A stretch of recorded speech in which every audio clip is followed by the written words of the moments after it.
On this episode of War Docs, we speak with oral maxillofacial surgeon and current CASA, Civilian Aide to the Secretary of the Army, retired Colonel Dr. Peter Tan. Dr. Tan talks about his family legacy of military service and describes his own journey in Army medicine, both on active duty and in the reserves. Dr. Tan has held multiple strategic level commands, and he shares some lessons learned and how they have shaped his leadership philosophy. Dr. Tan is the only current CASA with a background in military medicine, and he covers some of the specific concerns and advice he provides to the Secretary that deal with creating and maintaining a ready medical force and sustaining a medically ready force. Find out more about Dr. Tan and our previous guests on our website, wardocspodcast.com. And make sure you follow War Docs on your preferred podcast platform and subscribe to our War Docs YouTube channel. I'm your host, Dr. Doug Soderdahl, retired Army urologist, and I'm joined today by my co-host, retired Major General and family physician, Dr. Jeff Clark.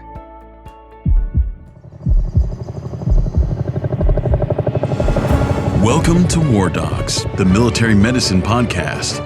This show brings you a first-hand, behind-the-scenes look into the mission, unique opportunities, and deployed experiences of the entire military healthcare team. From state-of-the-art hospitals in the United States to the most austere environments across the globe, War Docs has you covered. Today, we're privileged to welcome Civilian Aide to the Secretary of the Army, Dr. Peter Tan, to War Docs. Dr. Tan, thanks for joining us today. Thank you so much, Doug. Appreciate it. And Jeff. Yeah, exactly. Pete, it's great to see you again, and thank you so much for being a guest. Why don't we, I'll ask the first question, and so if you just tell us a little bit about how you wound up joining our Army and becoming a dental corps officer, and what role your family played in shaping that in your career. That's a loaded question, but I'll attempt to answer it. I think that it all began way back when I donned the uniform as a Cub Scout. And it kind of gave me a sense of pride and gave me an understanding of what it was to be a part of an organization. I then, was privileged to attend St. John's College High School in Washington, D.C. Was the largest junior ROTC Army institution in the country, and probably the second oldest Christian Brothers high school in the country. And it definitely shaped my career there, taught me about the military as well as academics, 1,100 cadets, all in uniform daily, learning about rules and regulations and drills and formation. And then I went on to the University of Notre Dame, where I went on to ROTC there and was commissioned early as an early commissionee in the field artillery, and was immediately accepted right after graduation to dental school. So I was medically an educational delay while I attended Howard University College of Dentistry in DC. And at that time, I was pretty much out of the sight of the Army while I finished my studies. And then, lo and behold, after I finished my last semester, I get a postcard from the United States Army saying, "We haven't forgot you." And I went on to active duty and went to Fort Sam Houston for officer's basic, and then my first assignment at Fort Leavenworth, Kansas, where I pretty much served as a restorative hygiene chief, and thought that I would be able to perhaps maybe do postgraduate studies in the Army. But unfortunately, at that time, the waiting list for the dental corps was so huge that it was about an 8-year waiting list at the time. So I elected to opt to go to the reserves, and then attend and got selected by an oral maxillofacial surgery residency and medical training at University of Medicine and Dentistry of New Jersey, which is now Rutgers. I was in the reserves then, and then I did a fellowship in maxillofacial craniofacial surgery, facial pain at St. Louis University School of Medicine, and I was in the reserves there. So it was kind of a long and convoluted way to get to private practice and still be able to be in the reserves, and continued on. So tell us a little bit about how your family kind of shaped the military bug in you. I know that your family has a rich history of military service. How did that impact your decision? When you're growing up with folks that have served, they don't really talk about it. They just are role models in their day to day work and raising families. But as I got older, I realized what they had done. Both my parents were World War II veterans. My mother was a nurse in the Philippines during the occupation of the Japanese, and my uncle was actually there for the fall of Saigon with the Navy, and grandparents were actually involved with the United States Army during the World War II as well. So I didn't really think too much about it, but what they did teach me was the work ethic. They supported anything I wanted to do, and so long as I attempted to do it well. And I ended up choosing two careers and balancing that, uh, pretty much the rest of my life. So was there any pivotal moment or experience that helped you decide on what you wanted to do and pursue that role of being dentist and then oral maxillofacial surgeon in the reserves and also in the civilian side?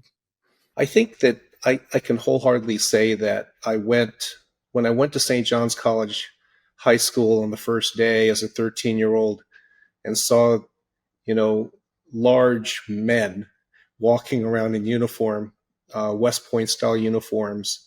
They were all shaving, and I was a 13-year-old kid coming into that environment. It made me have such an impression on what I was getting into. I questioned really what I was getting into, and the academics was superb. It was an honor-rated Army Junior RTC program, and I kind of flourished with the way to organize and the way to study and the way to prioritize what I needed to do when I was in school. And I kind of flourished from there. So St. John's for sure was a pivotal moment. And the experiences from then on allowed me to say, well, I can pretty much tackle anything. I exposed myself to all different areas in the military, but also in medicine and surgery that got me to where I am today. It's good to hear about someone's high school laying a foundation for their long-term career. So thank you for that. Your educational background is quite diverse, as you've described it, with dentistry and oral maxillofacial surgery and other subspecialties, a master's in health sciences. How have these different fields contributed to your career in dentistry and service in the military, both active duty and in the reserves? I think initially I wanted to be a clinician scientist, and I wanted to understand surgery at the highest levels.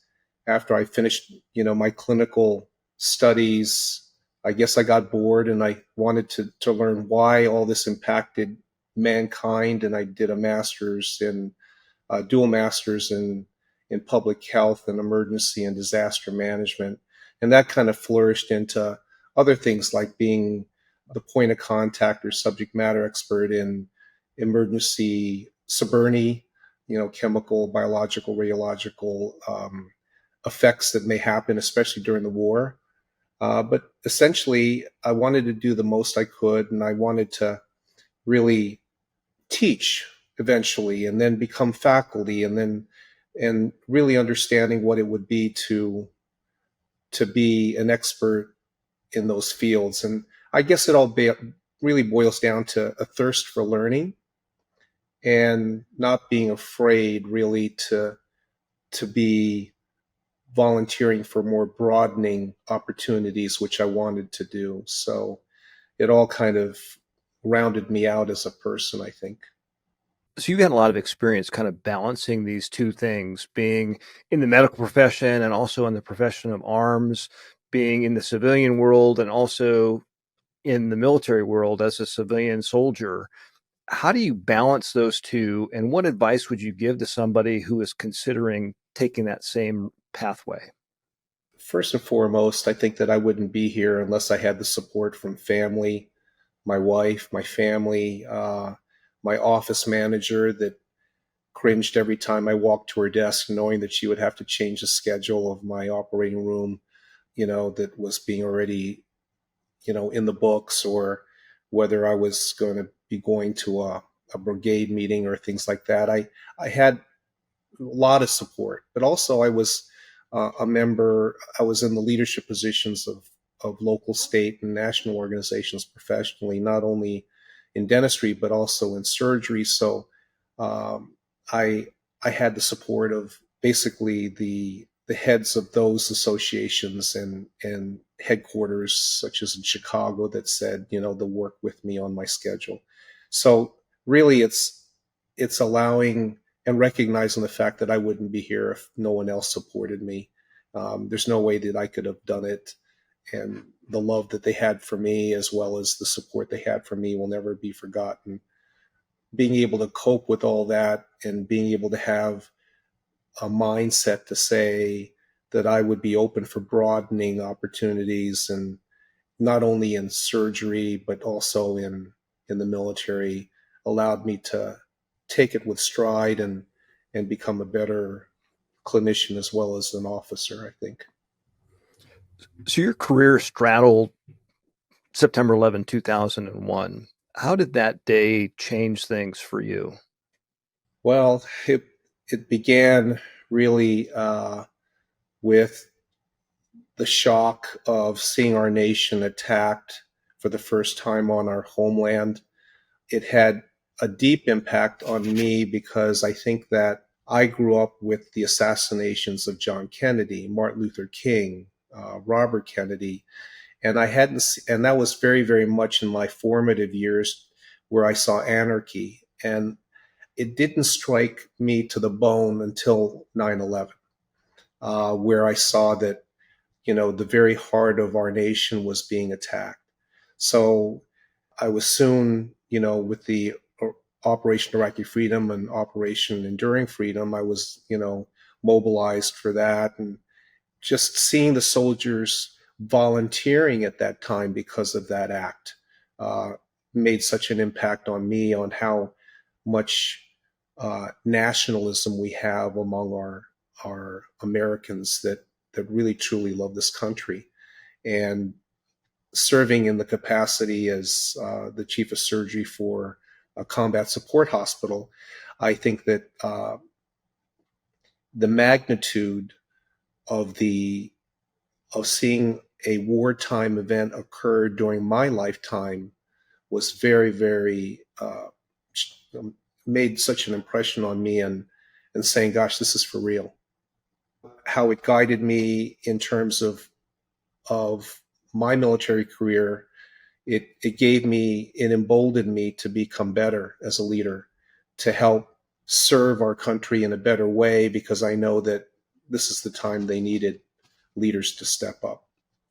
Yeah, Pete, you've served in various leadership positions across our military healthcare system, and you've commanded 2 regions.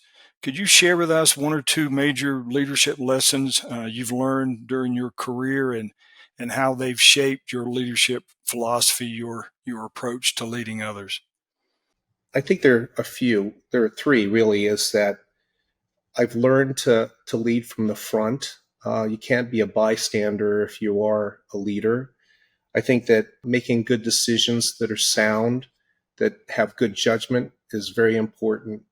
But also to be mentored and be a mentor and be menteed as much as you can, because there's no way to be able to do it all yourself, and you can't repeat history, so to speak. So I think that the 2 regional commands were great. I think that the other CSL commands I had, to include the 185th Dental Company out of California, that I was selected to command. I was commuting back and forth from Maryland to California 1 to 2 times a month as their commander, and it was a fight tonight unit. So we were ready to hit the plane within 72 hours. being task force commander, the inaugural task force commander for Operation TFIT, Total Force Integration, where I learned how to understand the cooperation with active and reserve components as well as the joint forces was very, very impactful. And then also, just being a medical readiness training commander for a medical training support battalion was also great, where we validated medical validation for the Army. All those were just amazing opportunities to say what is lacking in my understanding of to be a leader, what is lacking for me that I can improve. And they were all different broadening opportunities that were so different that made me introspectively evaluate myself from a day-to-day basis. Did you ever get a chance to utilize your extensive clinical skills in a deployment setting, either early on in OIF, OEF, or even when you were commanding these larger units? Well, I think the training, so it's interesting when, I was initially, before OIF, OEF, I was the IMA surgeon for Walter Reed. So I was able to see and train residents for wartime deployment. And certainly after, when I was in command outside the regional commands, we were so much into training the soldiers for actual movement, forward movement into theater, that we had to understand that. So the clinical side of things was really, for me, mostly in an evaluation standpoint, either from seeing patients on occasion or helping residents do that. But I think that the majority of my time was really training those that were going to do that rather than myself. So. Now, your commitment to lifelong learning is evident in all the pursuits of degrees and certifications. Why is that important? And how has that contributed to your professional growth and success? So I think understanding the competency is different than experience. You don't know really what you don't know. And I've always felt that if you are going to do something, that you know it to the fullest. So the Army, as well as my surgical profession, was pretty much approached in the same way. Getting board certification, maintaining board certification, recertifying, and then also at the same time completing professional military education for the Army, and going all the way through intermediate to senior war college and things like that. That's really important for me to understand how to be a better leader. So I think that the thirst for learning really was the background for all that. I knew I didn't know enough, and I always wanted to learn and understand more. And I think that the professions did parallel each other in what I wanted to do in terms of teaching, professor level, but also being a commander. And it's teaching in a different regard, but it's definitely the same realm of expertise that you need to have, and hopefully, relay to those that are thirsting for that learning as much as you are. Paying it forward and selfless service are clearly core values in your life. You can tell it by your experiences, the way you talk about leadership and serving others. Can you share a particularly impactful experience where your service made a difference in someone else's life?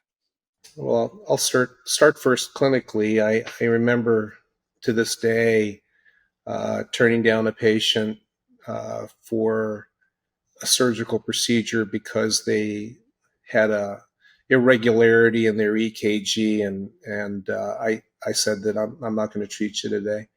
And the husband was so irate that his wife couldn't be treated because he had taken off, and was quite berating to the staff and really very upset that that his day was interrupted by not having the completion of something that probably they got worked up for.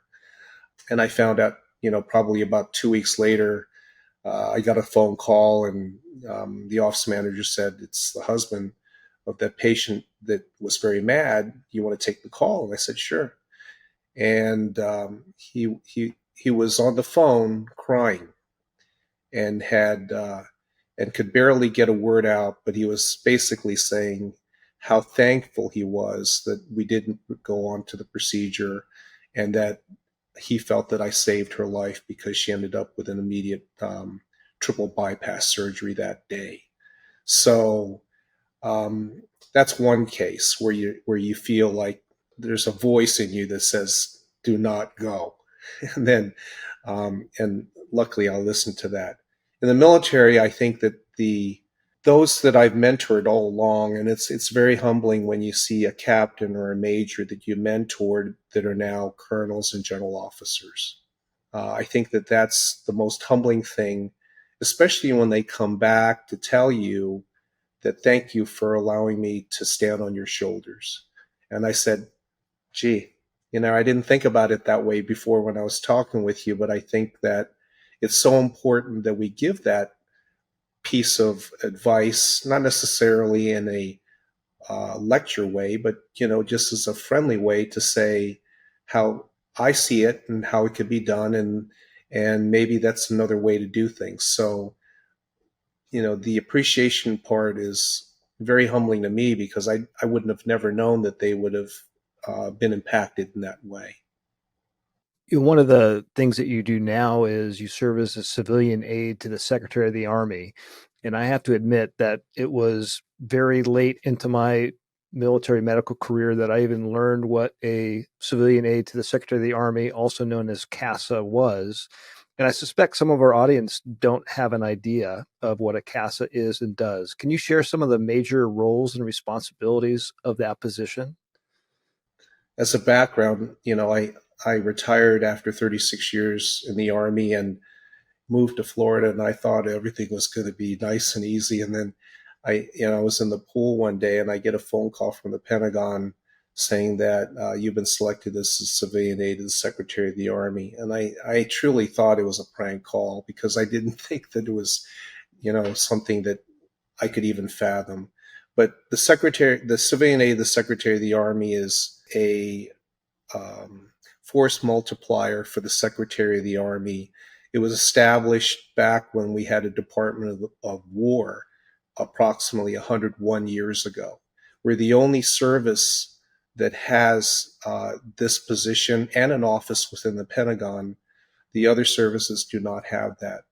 As a result, we're given the ability to interface with the Army and community leaders at the highest levels. So we're given 3-star protocol to be able to discuss, the hard subjects that the Army has. And with that, there are 3 priorities that the Secretary wishes us to continue for her on her behalf. One is recruitment and retention, which is a big thing right now. As you know, the Army fell short of their recruitment approximately 22%, a year ago. I think we've made up that ground with the Army's prep course, and being able to go face to face now that we're post COVID and people are coming out. And then also retaining them once they're there, to help them understand the value of being in the Army as a career. The other priority is having oversight and support for Compo 1, 2, and 3. So active duty soldiers and their families, Compo 2, National Guard and their families, and then Compo 3, the reservists and their families.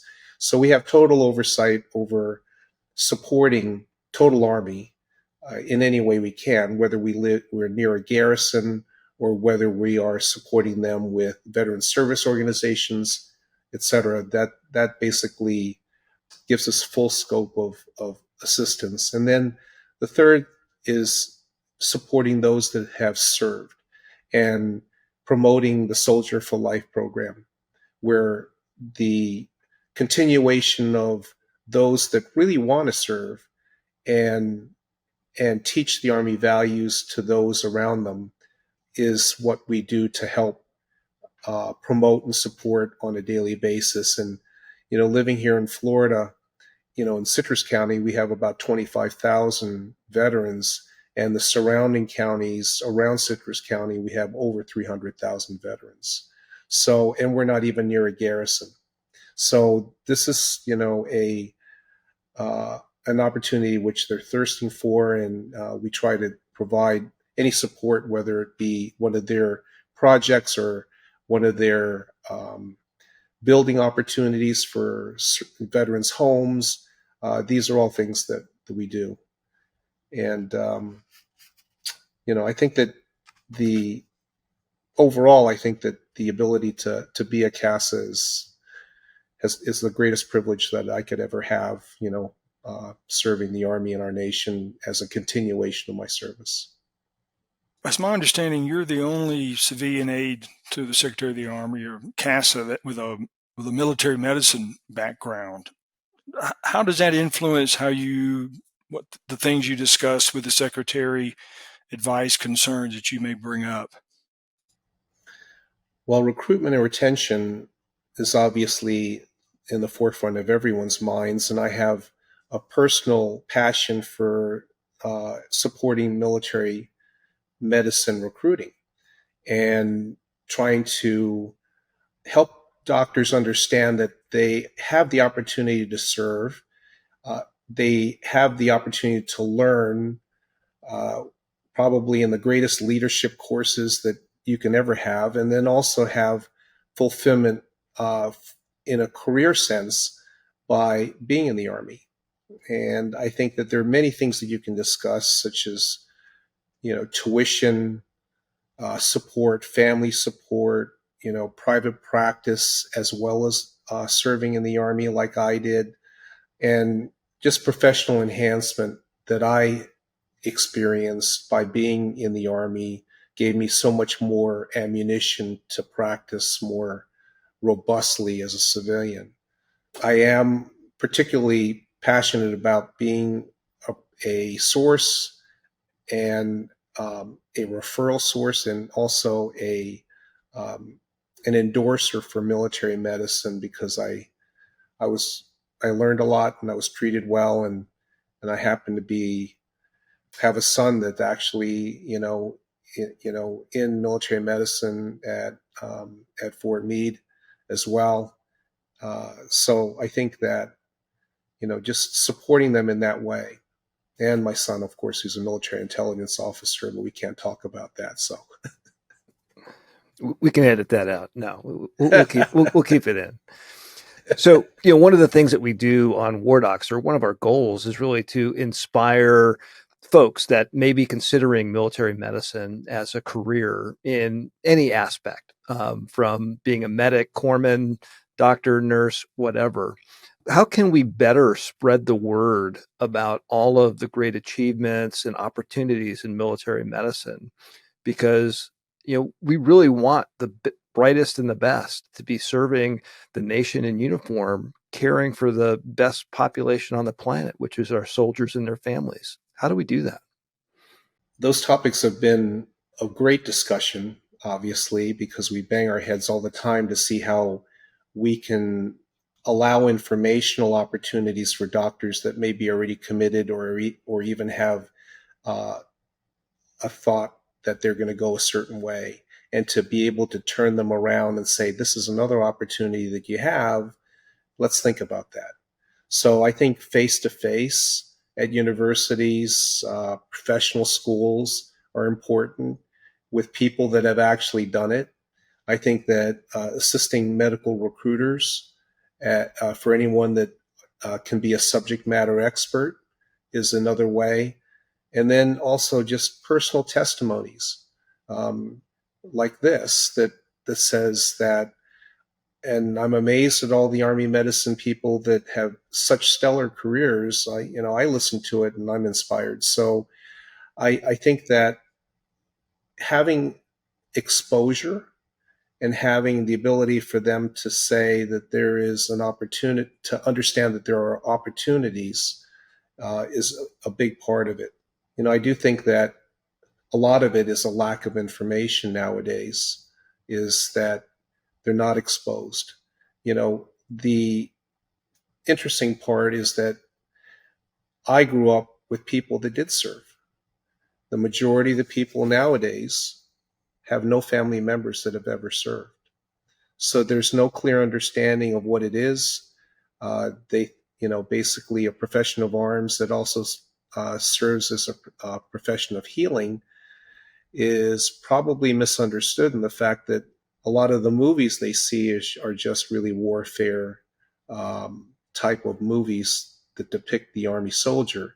And I know that that's a topic of discussion at higher levels of the Army to give the picture that the Army has so much more and pretty much every opportunity for a career that you would want that could transfer over on the civilian side later.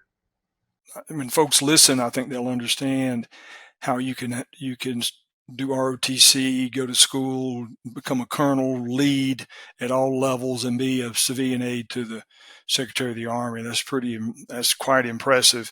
So what would you like your legacy in military medicine and Army medicine? How would you like to be remembered? If someone says, let me tell you about Dr. Peter Tan, what would you like for them to think about or say? If you're describing an epitaph, it would be, I'm Dr. Peter M. Tan, retired surgeon and an American soldier that loved his family and stood on the shoulders of giants as part of 4 generations that served our country. That's a great epitaph. Well, thanks for sharing. Indeed. So, Dr. Tan, thanks again for sharing your experiences and insights with us. And thank you for your service to this nation. It's been an honor to speak with you, and we really appreciate your time. It's been an honor and privilege to be invited. Thank you so much. Thank you very much. Thank you for listening to War Docs. We sure hope you enjoyed it. War Docs is a nonprofit organization supported by donations from listeners like you. Please follow and subscribe to our show on whatever platform you consume your podcasts, and rate and review this episode, and share the show with your contacts on social media. Find out more information about our show, our guests, and how to become a member of Team War Docs on wardocspodcast.com. Thank you for your support. If you like war stories and medical drama, War Docs has you covered. Spread the word.